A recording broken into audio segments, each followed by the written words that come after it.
Selamat datang kembali pada acara Dialog Mahasiswa X Bilsa Podcast. Hari ini juga kita melibatkan perwakilan dari mahasiswa dari dua universitas hebat di Indonesia, yaitu dari Universitas Bina Nusantara dan Universitas Trisakti. Halo kakak. Sebelum kita memulai diskusi kita pada siang hari ini, boleh nggak nih kakak-kakak yang cantik-cantik dan ganteng-ganteng ini buat memperkenalkan diri terlebih dahulu? Sebelumnya kenalin kakak-kakak dari TBLC, juga penonton Coleslaw. Nama aku Salwa Basalama, aku wakil koordinator dari Divisi Kepemudaan Sosial. Perkenalkan, nama aku Shalom Azura. Di sini aku sebagai perwakilan dari Ilsa Binus dari Divisi Public Relation. Perkenalkan, nama aku Catari Arya Secani Teja sebagai perwakilan Himslaw dari Divisi Ekonomi dan juga Kewirausahaan. Setelah ini kita bisa lanjut ke perkenalan dari Universitas Trisakti. Sebelumnya perkenalkan, nama saya Meira Tiara. Saya di sini sebagai perwakilan dari TBLC selaku Eksekutif Director periode ini. Salam kenal teman-teman. Di sini saya juga didampingi oleh BOD lainnya, ada Maul dan Nugra. Dipersilakan juga untuk memperkenalkan diri. Baik, terima kasih Mera dan terima kasih Kare dan teman-teman semua. Perkenalkan, aku Rifani Maulana selaku Vice Executive Director di bagian Academic and Research, perwakilan dari TBLC. Salam kenal semuanya kakak-kakak. Halo semuanya, selamat siang. Kare juga dan teman-teman para binus. Mungkin kalau untuk dari saya, perkenalkan nama saya Nugra selaku Vice Executive Director dari Organization dari Board of Director 2025-2026. Salam kenal semuanya. Ini kita bakal ngobrol bareng soal 3 topik utama, yaitu tantangan dan realita kepailitan di industri manufaktur di lapangan, restrukturisasi dan negosiasi sebagai solusi ideal dalam kepailitan, dan masa depan regulasi kepailitan dalam hukum dan bisnis. Nah, tanpa berlama-lama lagi, mari kita mulai sesi pertama ini dengan mendengarkan paparan dari perwakilan Bina Nusantara tentang tantangan dan realita kepailitan di industri manufaktur di lapangan. Sebelumnya mungkin kita bisa bayangkan dulu ya, kalau misalnya ada suatu perusahaan manufaktur yang tiba-tiba bangkrut, yang tiba-tiba pilot, mungkin kita bakal mikir kayak, oh cuman pilot biasa kok, oh dampaknya nggak segede itu kok. Tapi sebetulnya dampaknya itu tuh besar banget. Karena apa? Karena industri manufaktur ini kasarannya itu adalah tulang punggung industri. Jadi kalau misalnya yang terdampak di bawahnya itu, yang paling besar dampaknya adalah ke lapangan pekerjaan. Karyawan-karyawannya tuh bisa kehilangan pekerjaan secara massal seperti itu. Kalau misalnya ekonominya lesu, rupiah melemah, investor tidak mau menanamkan modal, dari situ kestabilan ekonomi bisa terganggu. Jadi menurut saya jelas sih kalau misalnya perusahaan manufaktur itu punya dampak yang luar biasa besar untuk kestabilan ekonomi. Makasih ya Kak Salwa atas pemaparannya. Mungkin sekarang kita bisa dengar dari pihak Universitas Trisakti Menyampaikan argumen. Thank you juga untuk Kak Salwa untuk argumen yang memang sudah cukup bagus kalau menurut saya. Terima kasih. Memang kalau untuk dari pihak saya, sebelumnya ingin menyatakan bahwasanya saya dari pihak kurang setuju atas argumen yang memang Kak Salwa sudah sebutkan tadi. Memang bahwasanya kepailitan perusahaan manufaktur itu memang secara langsung memberikan dampak yang cukup besar ya Kak Salwa untuk dari segi keseluruhan dari industri maupun ekonomi secara nasional. Memang karena menurut saya sendiri bahwasanya argumen tersebut terlalu mengeneralisasi. Kita bisa menyamaratakan bahwasanya memang semua perusahaan itu sebagai manufaktur, sebagai entitas yang memiliki pengaruh dominan. Karena memang tidak semua perusahaan tekstil ataupun garmen itu memiliki skala ekonomi yang memang besar ataupun yang memang berkaitan dengan rantai pasok ataupun yang memang kompleks. Maka dampaknya bisa menjadi hanya terasa di level lokal saja. Hal tersebut cukup mengguncang ekonomi yang memang secara nasional, secara keseluruhan Kak Salwa. Mungkin di sini saya akan memberikan dampak ataupun pengaruh secara langsung bagi karyawan Kak Salwa. Untuk yang pertama itu adalah ketika perusahaan manufaktur dinyatakan sebagai pilot, operasi perusahaan tersebut sudah berhenti dan sering berujung pada pemutusan hubungan kerja ataupun PHK secara massal Kak Salwa. Lanjutan adalah contoh dari terjadinya dari PHK itu sendiri, PT Sritex pada tahun 2025 teman-teman. Mungkin PT ini menyebabkan PHK yang cukup besar sebesar 11.000 karyawan yang dinyatakan untuk PHK itu sendiri. Dan hal ini menunjukkan bahwasannya salah satu kepailitan itu saja memang bisa berpengaruh besar dalam Indonesia, terutama dari sektor pada karya seperti manufaktur. Dari argumen saya yang kedua yaitu mengenai ekonomi di Indonesia itu cukup terverifikasi. Bahkan di industri kreatif pun akan ikut tumbuh. Dalam artinya bahwasannya emang ekonomi itu kita tidak terlalu bergantung pada satu sektor saja. Dan yang ketiga, resiliasi pelaku usaha dan juga masyarakat. Memang dalam suatu kasus di mana saat suatu perusahaan bangkrut, justru memang muncul dari usaha-usaha kecil yang memang akan mengcover perusahaan tersebut. Mungkin dalam arti ini kepilotan itu tidak selalu berarti dalam kehancuran saja.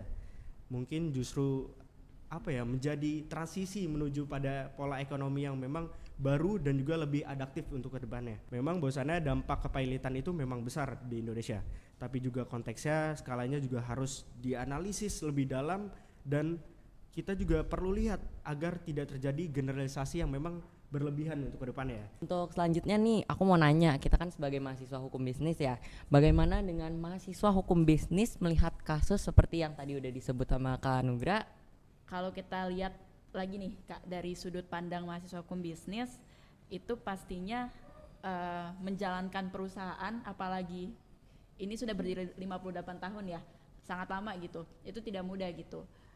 Melihatnya mungkin ada 3 poin gitu yang harus kita perhatikan dalam menjalankan perusahaan gitu. Mungkin kan kita sebagai mahasiswa hukum bisnis masih sudut pandangnya mahasiswa gitu ya, tapi mungkin dari 3 hal ini bisa menjadi sebuah langkah preventif kali ya, langkah preventif bagi kita. Untuk yang pertama, manajemen keuangan gitu.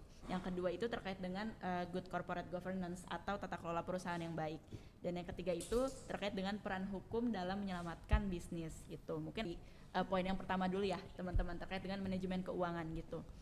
Kalau kita lihat dari kasusnya si PT Sritex ini, memang mereka terlalu mikirin pertumbuhannya tapi nggak diimbangi dengan perhitungan risiko yang ada gitu, yang mana mereka ambil pinjaman atau mereka nerbitin obligasi tapi tanpa strategi yang jelas gitu. Dengan hal yang kedua itu terkait dengan GCG atau Good Corporate Governance, tata kelola perusahaan yang baik. Mungkin teman-teman hukum bisnis pasti sering juga gitu dengar istilah-istilah ini, apalagi di matkul-matkul hukum bisnis kayak hukum korporasi dan sebagainya gitu. Terkait dengan GCG ini memang lebih ke manajerial dari perusahaan itu gitu. Itu menurutku salah satu hal yang penting juga gitu. Karena bisa dibilang mungkin terjadinya pilot ini gitu bisa juga disebabkan oleh tadi nih di internal perusahaannya nih mungkin ada hal-hal yang tidak seharusnya belum terjalan dengan baik mungkin gitu. Hal yang ketiga tadi terkait dengan peran hukum dalam menyelamatkan bisnis gitu. Di kasus 98 itu memang ketika Indonesia banyak tanda kutip hutang dengan pihak-pihak asing, kurs dolar naik, yang mana jadinya kita berhutangnya tuh ibaratnya berkali-kali lipat gitu ya jumlahnya karena kurs dolar naik tadi. Itu kita gimana cara kita untuk melunasi utang-utang kita gitu. Maka ketika di 2004 di Undang-Undang 37 tahun 2004 itu dia baru nih namanya Undang-Undang Kepailitan dan PKPU gitu. Jadi yang tadi Kak Ray juga sempat mention bahwa ternyata ada nih mekanisme PKPU gitu, yang mana dia bisa ibaratnya nyicil dulu nih untuk bayar utang-utangnya, mereka nyicil, mereka ada negosiasi, mereka duduk bareng gimana caranya mereka oke deh kita deal, misalnya nih aku PTA, aku baru bisa bayar di tanggal sekian gitu misalnya. Terus ke kreditor lain misalnya PT B kita let's say gitu. Jadi memang ada hal-hal yang bisa dinegosiasikan gitu, dan itu menguntungkan sih menurutku untuk perusahaan bisa tetap running gitu ya, masih tetap berjalan dan jangan sampai pilot gitu. Itu sih menurutku kalau dari sudut pandangku 3 hal itu yang paling penting, dan kita sebagai pelaku usaha harus aware gitu dengan hal-hal itu. Bagaimana kita bisa mempertahankan suatu perusahaan. Tadi kita bisa pakai mekanisme PKPU dulu gitu sebelum bisa dinyatakan pilot. Itu hanya dari pihak BINU sendiri nih setuju nih dengan pemaparan dari kakak. Kalau dari sudut pandang kami sebagai mahasiswa hukum bisnis, kayak kasusnya PT Sritex ini tuh seperti kayak wake up call gitu untuk para perusahaan-perusahaan lain, karena ini nunjukin banget nih bahwa dunia bisnis dengan dunia hukum itu tidak bisa dipisahkan, jadi harus saling melengkapi. Juga setuju dengan pemaparan dari kamera, yaitu soal punya mindset preventif. Jadi mindset preventif ini atau pencegahan ini sangat penting bagi perusahaan-perusahaan. Jangan nunggu meledak dulu nih, jangan nunggu sampai pilot dulu gitu, tapi kita juga harus memikirkan pencegahannya seperti efisiensi anggaran atau perbaikan struktur atau juga solusi hukum yang harusnya dipikirkan dari awal. Oke, terima kasih Azura buat paparannya dan terima kasih juga tadi Kamera atas paparannya. Nah, buat selanjutnya nih kita masih bahas tentang kepailitan ya. Kenapa sih kasus kepailitan di industri padat karya itu seringkali menimbulkan polemik yang lebih luas? Nah, untuk sekarang kita mungkin bisa mulai dari Universitas Bina Nusantara terlebih dahulu. Jadi kita bisa melihat pada salah satu kasus beberapa waktu lalu, kasus kepailitan di industri padat karya seperti yang terjadi pada PT Sri Rejeki Isman Tbk atau yang sering kita singgung tadi PT Sritex. Jadi untuk PT Sritex ini kan dinyatakan pailit beberapa waktu ini. Kasus ini cukup ramai dan juga memicu banyak perhatian ya dari pemerintah dan dari masyarakat. Hal ini disebabkan karena menimbulkan polemik atau perdebatan yang luas karena dampaknya itu nggak cuma ke perusahaannya aja atau petinggi-petinggi perusahaannya aja, tapi kemana-mana gitu, merambat terutama ke pekerjanya. Terus merambat juga jadi bukan cuma ke aspek hukum dan bisnis, tapi juga merambat ke ranah sosial, ekonomi dan juga politik. Jadi bukan berdampak ke petinggi-petingginya aja yang tadi aku udah sebutin, tapi berdampak ke masyarakat dan terutama pekerja dan buruhnya itu. Nah, yang pertama yang ingin aku perjelas lebih lanjut yaitu dampak sosial dan ekonomi yang mungkin kita bisa lihat secara langsung gitu. Industri padat karya seperti tekstil dan juga garmen menyerap tenaga kerja yang banyak kan. Nah, ketika perusahaan seperti Sritex ini dinyatakan pailit, mungkin dampaknya juga langsung dirasakan oleh ribuan karyawan yang bekerja di sana, apalagi karyawan yang udah mengabdi puluhan tahun. Mengingat kalau misalnya PT Sritex ini sendiri udah bangun lama kan, udah berdiri lama. Jadi menurut data yang aku ambil dari CNBC News sendiri, PT Sritex itu telah melakukan pemutusan hubungan kerja atau PHK terhadap lebih dari 10.000 karyawan. Nah, hak-hak pekerja seperti pesangon dan juga gaji itu masih sering banget diabaikan dan gak dibayarin. Hal-hal ini itu menimbulkan ketidakpastian hukum dan ketidakadilan bagi para pekerja yang telah mengabdikan diri mereka selama bertahun-tahun. Jadi kepailitan perusahaan besar ini dapat menimbulkan efek domino terhadap industri terkait dan kepercayaan investor itu sendiri, berpotensi untuk merusak stabilitas industri tekstil Indonesia dan menciptakan ketidakpastian bagi sektor-sektor terkait seperti produksi bahan baku dan juga distribusi. Hal ini dapat mengurangi kepercayaan investor terhadap sektor manufaktur tekstil di Indonesia. Keterlibatan pemerintah dan juga tekanan politik. Kasus kepailitan di Indonesia padat karya ini sering menarik perhatian pemerintah, bukan cuma pemerintah tapi masyarakat juga. Dan ini menimbulkan tekanan politik. Dan hal ini menunjukkan bahwa kepailitan di sektor ini itu nggak hanya menjadi masalah bisnis aja, tapi juga merambat ke masalah-masalah lain, yaitu menjadi isu nasional yang memerlukan perhatian dan juga intervensi dari berbagai pihak. Sangat setuju dari dari tadi Kak Caca, yang mana PT Sritex ini kan kenapa bisa membuat polemik yang sangat luas di Indonesia ya, karena tadi PT Sritex ini kan merupakan PT yang sangat besar ya Kak Rey dan Kak Caca. Jadi PT Sritex ini kan mengakibatkan banyaknya PHK. Jadi yang mana yang kita ketahui angka pengangguran di Indonesia kan sudah tinggi, ditambah adanya PHK ini membuat angka pengangguran di Indonesia itu semakin tinggi. Jadi kita harus memahami terlebih dahulu dari industri padat karya tersebut, yang mana industri padat karya tersebut kan memiliki aset dan kewajiban. Nah, di mana aset dari suatu perusahaan itu memiliki aset lancar dan aset tetap.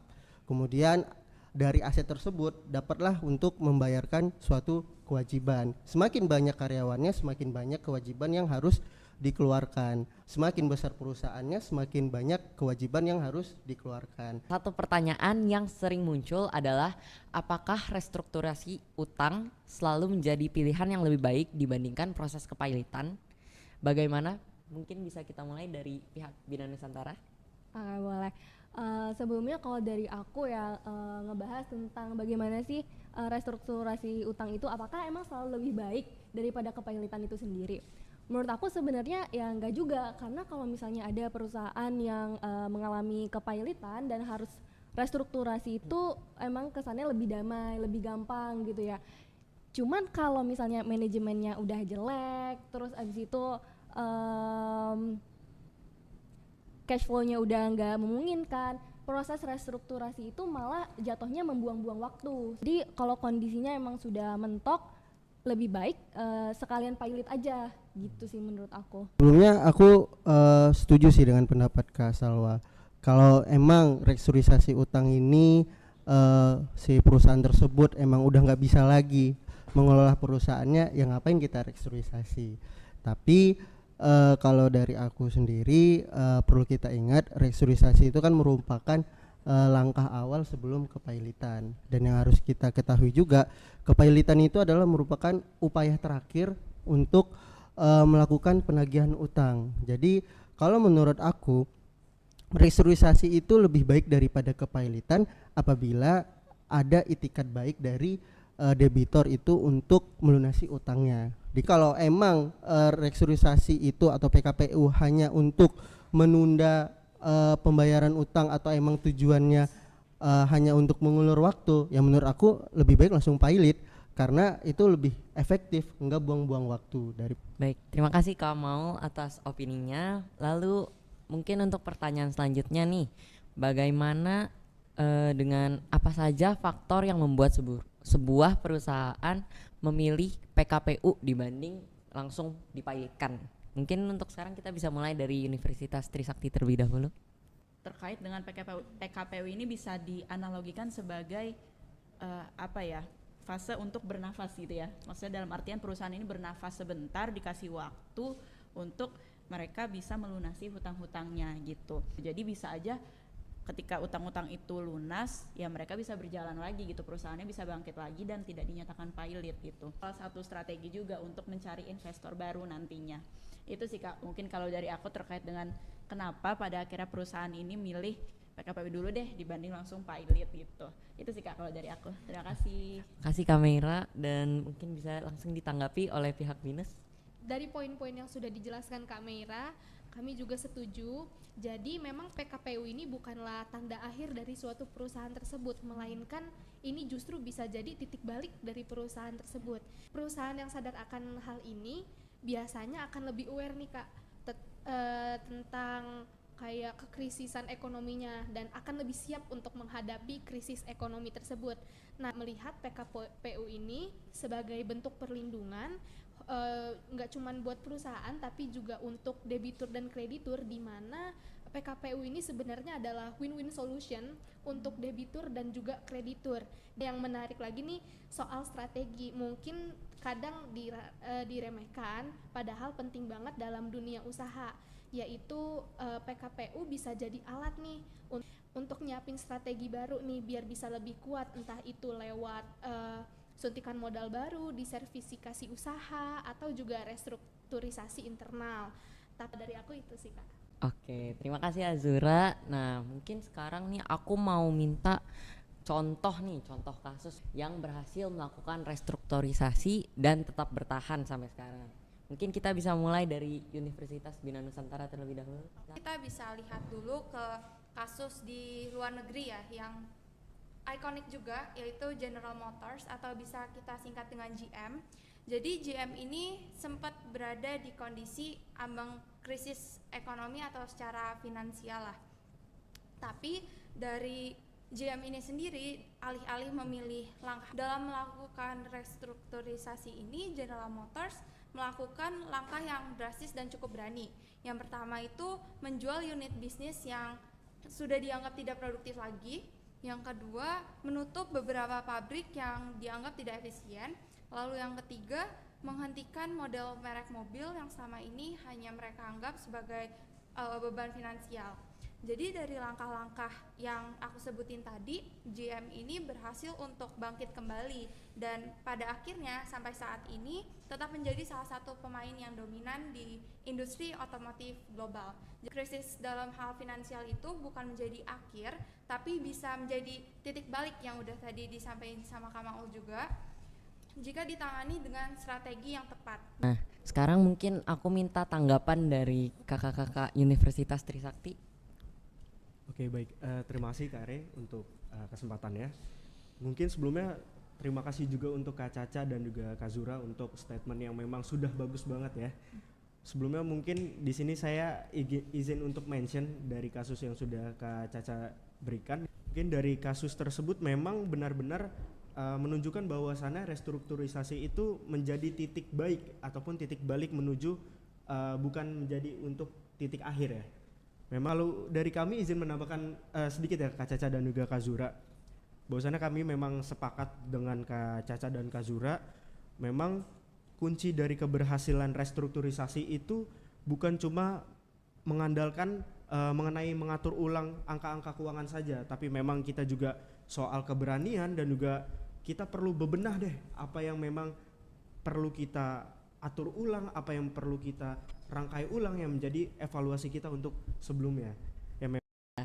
Nah, dari obrolan seru kita hari ini nih teman-teman, kita bisa tarik kesimpulan lagi bahwa restrukturisasi utang lewat mekanisme PKPU itu seringkali jadi opsi yang lebih ideal dibandingkan langsung masuk ke proses kepailitan. Kenapa?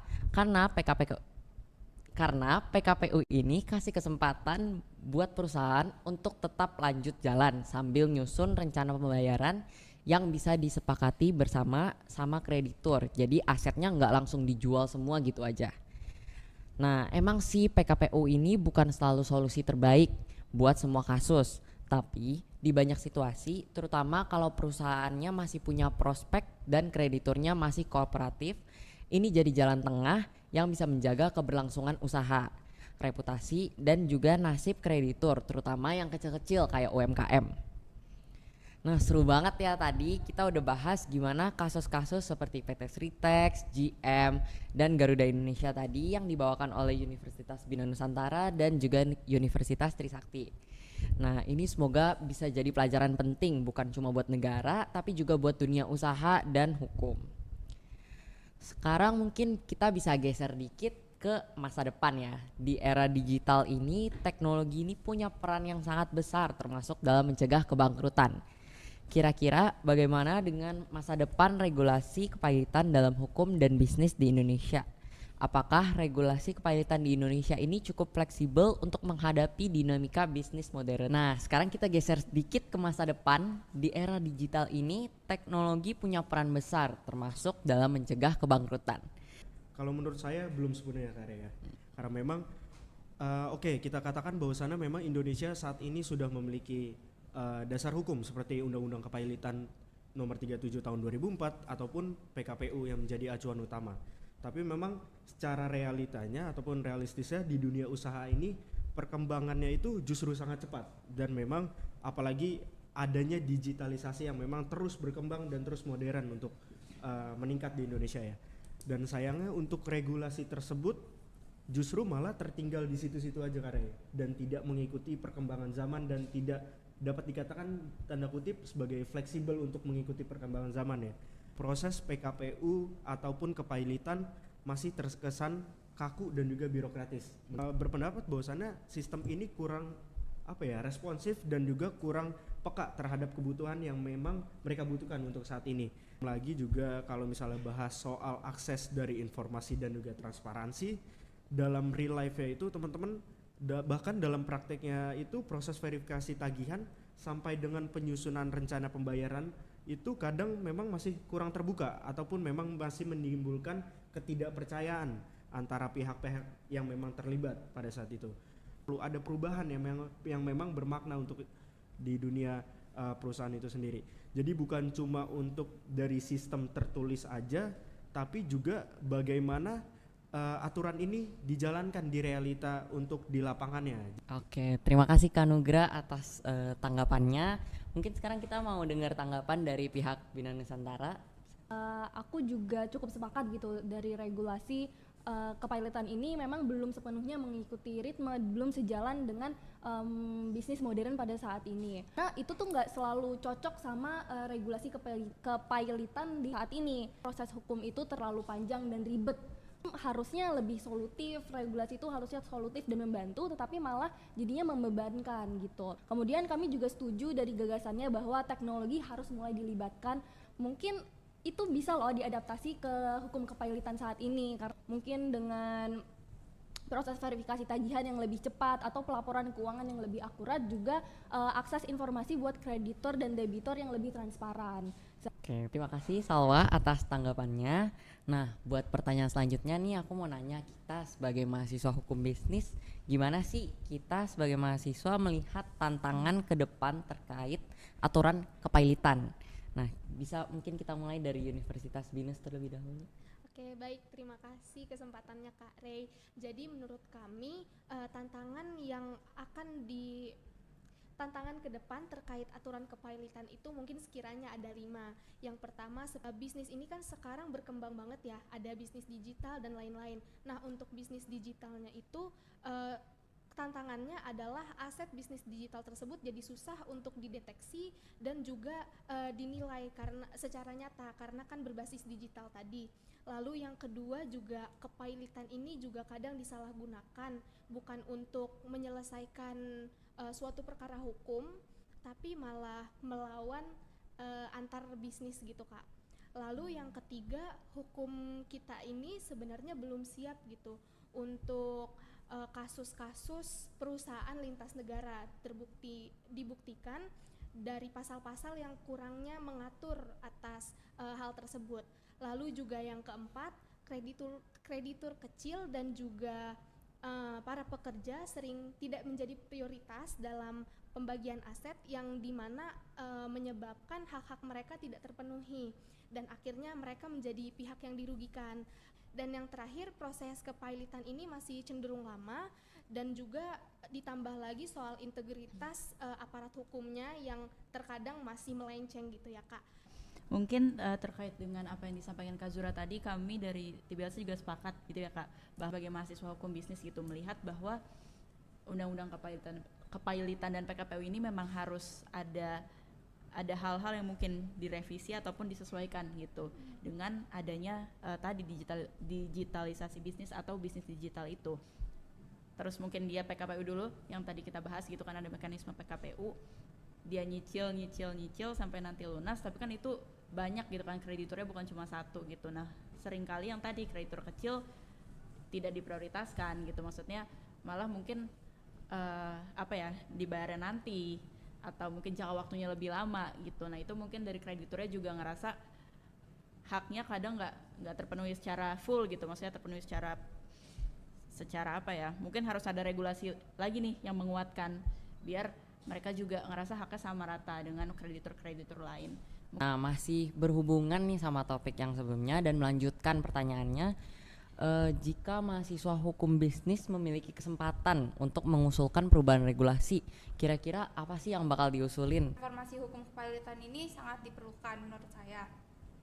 Jadi dari pembahasan-pembahasan yang tadi yang kami usulkan itu, yang pertama, revisi urutan prioritas pembagian harta pailit agar buruh dan juga UMKM maupun kelompok-kelompok yang sebelumnya itu jarang dilihat atau seringkali diabaikan itu mendapatkan perlindungan yang lebih baik. Yang kedua, batasan terhadap penyalahgunaan PKPU sebagai alat negosiasi paksa.